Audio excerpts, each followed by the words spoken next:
Chelmsford sits southwest of Lowell and south of Tingsboro. We are here with Justin Bastianelli. Yes. I did it. You did it At perfectly. KJ's. And tell me, Justin, how long have you had this place? Yeah, so just over 5 years. I've been in restaurants my whole life, whether it's managing, bartending, serving, just trying to get by. I actually met my wife in a restaurant, and something she probably regrets. But No, I don't. Food, restaurant, customer service has always been in my life. I've always loved it, had a passion for it. I ran businesses before, I was in radio before, so it kind of all led me to this. And I remember actually sitting right over there right before we opened thinking, my goodness, what did I just do? You know, I put everything into this, and it was one of the best decisions I've ever made. It's just, Wow. It's just tremendous. I have 3 of my kids working for me. And how many kids do you I have 5 boys. 5 boys, so you have a very quiet house. Yeah, no, you could, yeah, it's, you know, nobody in the neighborhood hears us ever. And my poor wife, because I'm probably the biggest kid of them all, so she's got 6 kids, I've got 5. How about that? Okay. Yeah. What are your hours? So we're open from 6 to 3 o'clock. On the weekends, we're open at 7 until 3. We used to be open until 5, but 3 is good. Okay. That's good. All And that right. was one of the things. So I said food was always in my life, and I've always wanted to run my own business or run my own restaurant. And we were going to do a dinner type restaurant. And I didn't like the hours. Right in the last 11th hour, I was nervous because family is number one to me, obviously.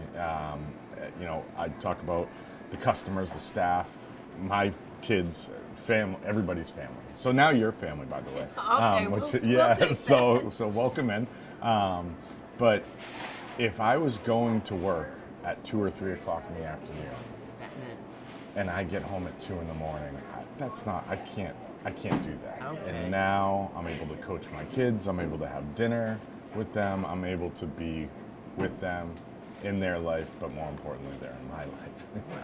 What kind of food do you have, Yeah. and what do you think of the special? So we have breakfast. We are a breakfast place per se here in Acton, because in our second location we Oh, you joke. have 2? Yeah, we do. We Ah. opened that up about a year and a half ago. We joked that that's the lunch spot. So, but here I love our bagels. Our coffee's wonderful. Our sandwiches, everything's made here to order fresh. So I think that's part of it. You know, I want a place where you feel at home, that you can have a good breakfast. And, you know, one of our mottos is that a lot of people, especially today, in this day and age where it's difficult to have money to go out and get yourself extra food or coffee. So we always tell people, you know, or act like they're one stop per week. You know, they've saved up, they have, you know, $10 to spare. They choose here for breakfast and coffee. Make sure it's good. And if it's not, bring it back. We'll make sure it's better. So How is that muffin? Excellent. You want a bite? It's got chocolate, raspberry. I don't know what else it's got in here, but it's delicious. My kind of muffin. You had me at chocolate. Yum. I have a green smoothie, and it's delicious. It's got, I think, the pineapple, banana, a lot of spinach, which is why I'm getting so strong. But it's sweet and delicious and nutritious. Ah, okay. We were invited to Chelmsford by Diane Sherratt-Steimel, news director at Chelmsford Telemedia. Dean Contover had us on his show, The Current Buzz. The station is located inside the Parker Middle School.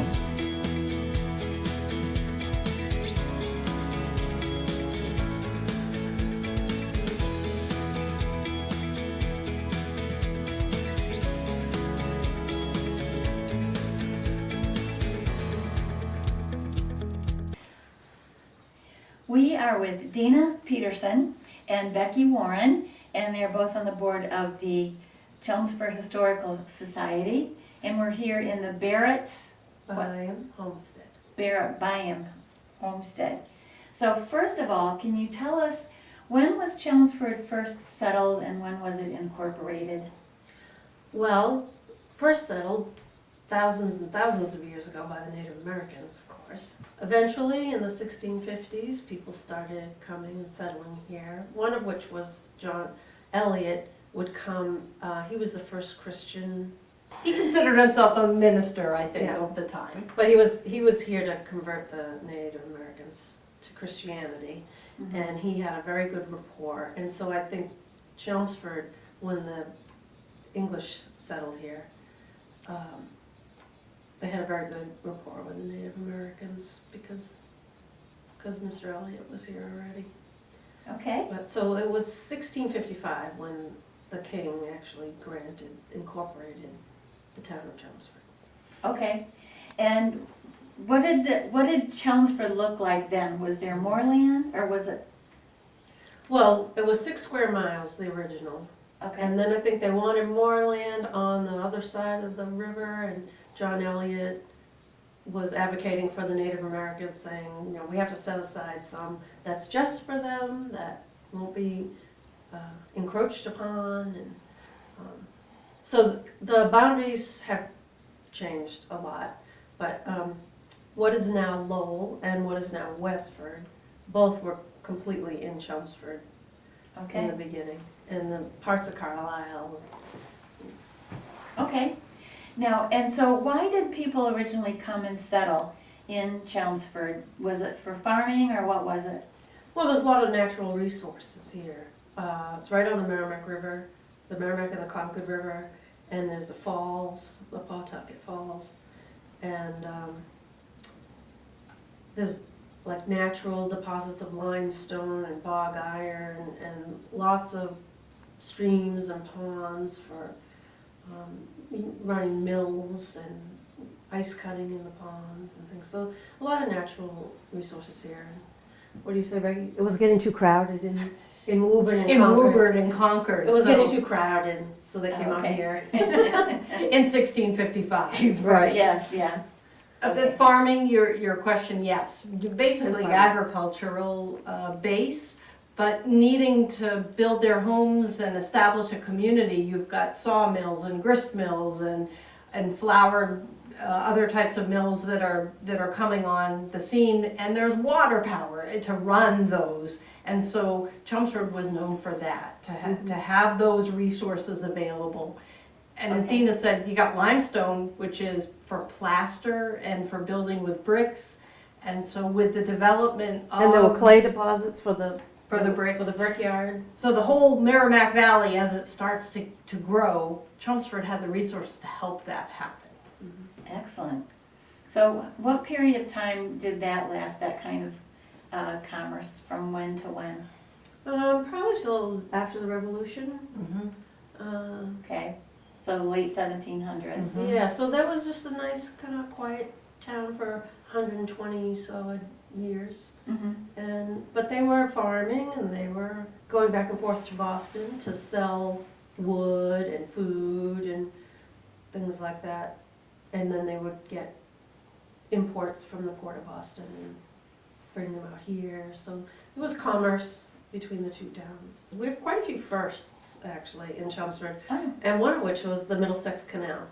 That was completed in 1802, and that actually brought more industrialism to the area.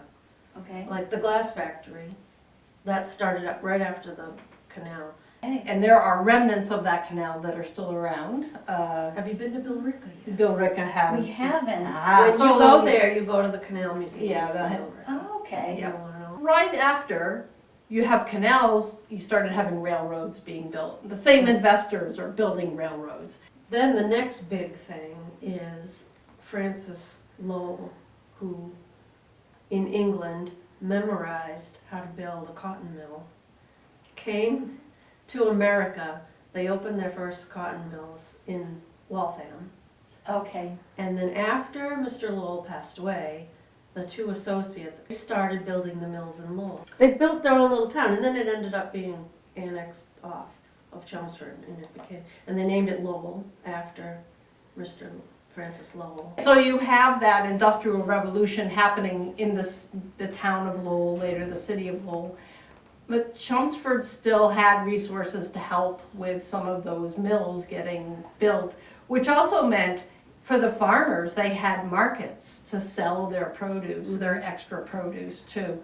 So your question is a good one, because Dina and I have been re-looking at the history of Chelmsford. Like, we do tours of this homestead all the time, but your visit has made us rethink what was so important about Chelmsford and what makes it different maybe about other towns. Mm-hmm. And there's the firsts that Dina mentioned,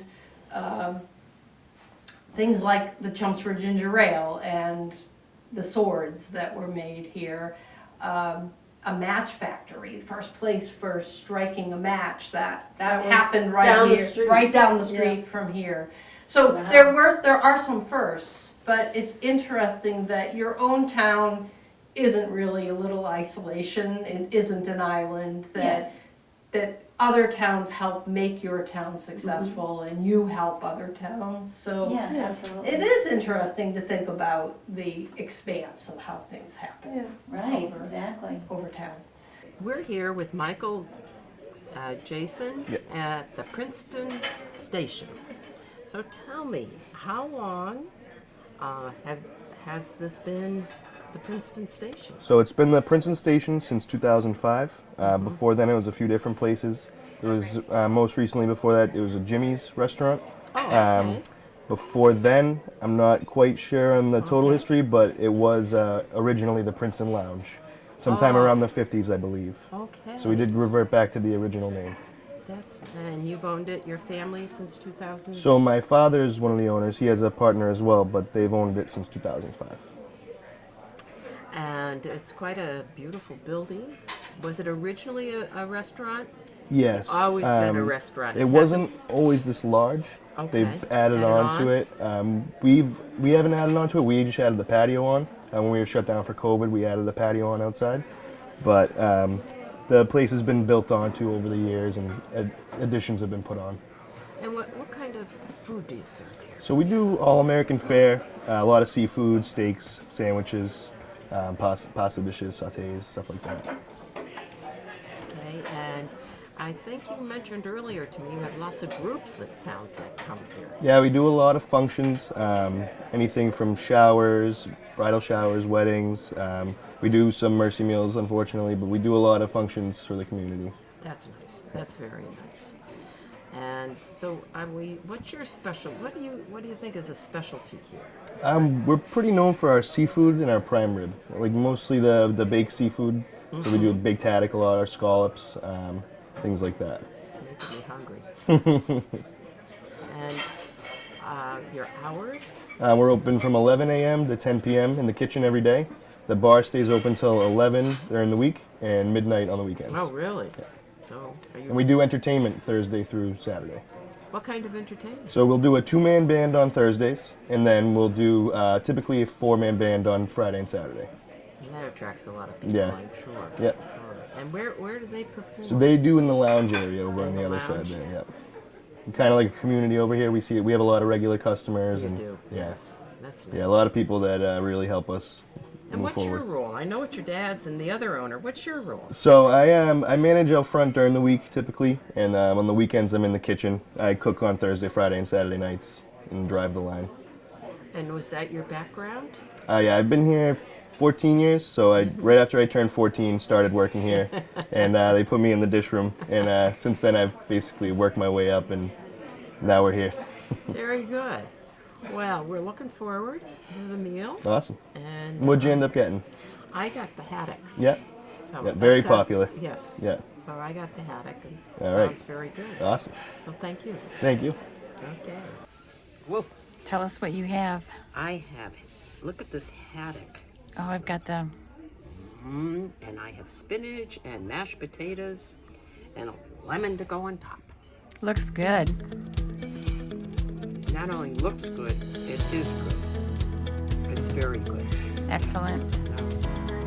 I have an arugula salad with walnuts and strawberries. And I've got some balsamic vinegar on it. I'm really into salads right now, in case you didn't notice.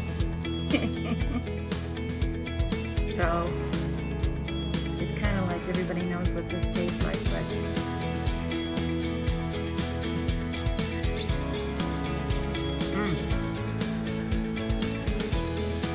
very good, very fresh, and I like it. Great.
Marsha's a window peeper.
We are with Rose Rasky, and she is the owner of Aunt Margaret's Yarn Shop here in Chelmsford. Tell us about the history of the shop. Well, many years ago, Margaret's owned the shop in downtown Lowell. And she eventually moved the shop here, opening up Aunt Margaret's Yarn and Gift Shop. And for many years she ran it here, and then a woman by the name of Judy bought it from her 22 years ago and kept it going and kept the name Aunt Margaret's. And last June, I bought the shop. Oh, It hasn't been a year since I've owned it. And I bought the shop from Judy, and I said, who am I to change an iconic name as Aunt Margaret's? So kept the name as Aunt Margaret's. oh, excellent. Before I owned the shop, I worked for the federal government for 30 years. Oh, And I retired young in my early 50s and became a substitute teacher for a little while. And then I took a little sabbatical, and I was looking for a part-time job. And so because I can't do anything right, I ended up buying a yarn shop while looking for a part-time job. But in my defense, I was left unsupervised in the world, oh dear. and then here we are. That's awesome. So have you been a knitter your whole life, or? I started taking lessons here 8 years ago with my daughter. Oh, And okay. that's how I learned to knit. Okay. And then when Judy said that the shop was going to be coming up for sale last year, I thought about it and said, why not? That's awesome. Why not? And it's been a joy ever since. What do you like most about it? It's not just a yarn shop. As you can see, we have classes going on. I have 16 different classes. I have almost 100 students a month coming in here. Oh my gosh. And with that come their stories, their families, their lives, and they just share. And my customers come in and they tell me their stories, and it's just, it's a community that's built here. Yeah. And that's what I love about it. Oh, that's nice. And are you teaching or are other people teaching? No, I know my skill limits. Okay. I will run the shop. I have 7 different teachers from crochet and knitting, and they are just fabulous, and they are masters at their craft. Wow. Yeah. Tell me some of the classes that you have. I assume you have beginner classes. Well, actually, our classes are all intermingled. Each class has beginner, intermediate, advanced. Oh, They work at their own pace. They work on their own projects. Sometimes the instructor may say, hey, look at this cute little thing. Does anybody want to make it? And they might do it as a group. okay. But they learn everything. They learn how to read a pattern. They learn about what the different yarns are, what yarns to make with that pattern, different needle sizes, hook sizes. They are taught everything from beginning to end. So they're not only just learning stitches, they're learning all about the fibers as well. Wow. That's very awesome because there's a lot of different kinds of materials and fibers, right? So you have a little bit more than just yarn in this shop. What else do you have? One side is basically the yarn shop. One side is basically the gift shop. Ah, And so on our gift shop end of things, I have little cubbies down there, and they're on consignment. I have local Okay. artists that sell their wares in there. Small shops supporting small shops locally. that's And, awesome. We have like a little Christmas tree shop down there, and then glassware with the town names, and all kinds of little things down there, and trinkets. Wow. How many local artisans do you have? Do you know? Or? Right now I have six local artisans on hand. This is a great shop to explore, and I can't wait to look around because it's not just yarn. See all the goodies that you have, and thank you for talking to us today. Yeah, well, thank you. And everybody out there in knitting crochet, go visit your local yarn store. Yes, absolutely. And your name is I'm Ricky Sullivan Ricky Sullivan. Owner of? And the place, from Sully's. That's It's called Sully's, Sully's of Ice course. Cream, which I hear is super good. I appreciate that. All over town, it sounds like everybody knows about this place. Is that true? It is true. Yeah. And You make it started here? in March. We start March 1st, yep. That's We, early. It is early, and it was very cold that day, but everyone turned out, and we appreciate it. And when will you finish? We'll finish early December. Early December. Strong through Thanksgiving, and then 2 or 3 weeks after that. And did I hear correctly, you make your ice cream? We make most of it, yep. Most Yep. of it you do make. Yep. And what's your favorite? Which one gets sold the most? The most, obviously, is vanilla. Okay. It's used on everything. And what's your favorite? I go for anything pretty much chocolate. So people don't want to ask me because if it doesn't have chocolate, I'll go for the butter pecan once in a while. Okay. But chocolate almond, And how much do you make during the summer? Do you make it weekly? we make it weekly, and it varies. We'll make anywhere from 150 gallons up to like 150 gallons. up to 250, 300 gallons on Wow. real busy. Some days we'll have to make 5 days a week because we can't. Because Keep it we'll run out. You'll We'll run run out. out. Yeah. We'll be making Sunday night so that we have ice And cream. Monday. how many people do you think you get a day? Oh, I know don't you're Yeah, very. Yeah. I have. Well, I hear you're going to let us go in. Yeah, we'll let you, especially on a day like today. Yes, okay. That's, So how many? that's little Sully. That's Robbie Sullivan, Hi, Robbie. So, and this is Nina. Hi, Nina. Nina. How many flavors do you have? I'll look at. flavors. It's like it like rotates. I think there's like 100. There's over 100. Wow. So, I think it's like 100, like 15 or something, but they rotate in and out. Yeah. So it's always over 100. Nice. And what's your favorite? Probably a bit fatty. I usually go for yogurts. Uh-huh. And yours? I like coffee Oreo. Yeah. This makes all of that ice cream. This makes 10 gallons at a whack. And how long does it take to make like 10 It gallons? takes about 15, 20 minutes. That's Oh, okay. Yeah. it? Wow. Okay. So you have all different formulas you use? And, Right. Yeah. Formulas that were handed down from Skips. Okay. That was Mr. and Mrs. Jeffers, and they were like my second mom and dad. And they own this? They owned Skips on Chelmsford Street. Okay. And that was there until '98, and then they just tore it down and put up a strip mall. We were already over here in 1986, so I started down at Skips. Oh, you started down at Skips Right. and then you came up here and 73 they're in ones that- 73, I was down at Skips working. Then I went in the Army. And I came out of the Army, and he says, I want you to manage it. So I managed it for a few years with him. And then he goes, I go, I'm going to go cross country with your neighbor, Jay Coffey. And he goes, well, I thought you might take over the stand. I says, well, I'll be here next summer. And he goes, I thought so. And that was 1981. And the next year he goes, you're in here, it's a trial basis for 1 year. And he was there as my advisor. And What a nice guy. yeah, That really, yeah. and the rest is history. We were there from 82 to 98. And then you came over here and that's your son, right? That's my son. Yeah, he looks like and my you. brother worked here, and then he opened up Sullivan Farms No. in Tingsboro. Yeah. So there's another, and does Yeah. does he make this ice cream? Oh yeah, yourself? he makes even more than I make. So. Watch out for Marcia. She's going to take a scoop of this and a scoop of that.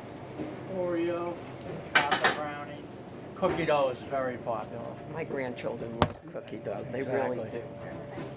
There. Look at that. Is that an M&M? M&M vanilla. Look at this creamy, I can tell. Marcia, what you got? Look at this. Yikes. I've got mud pie, and it is delicious, and moose track, and that also is good. And the combination is, coffee ice cream, vanilla ice cream, Wow. chocolate. How many things in that mud pie? You make pie too many. You got Oreos, chocolate chips, nuts, and then in coffee ice cream, and we stir fudge it.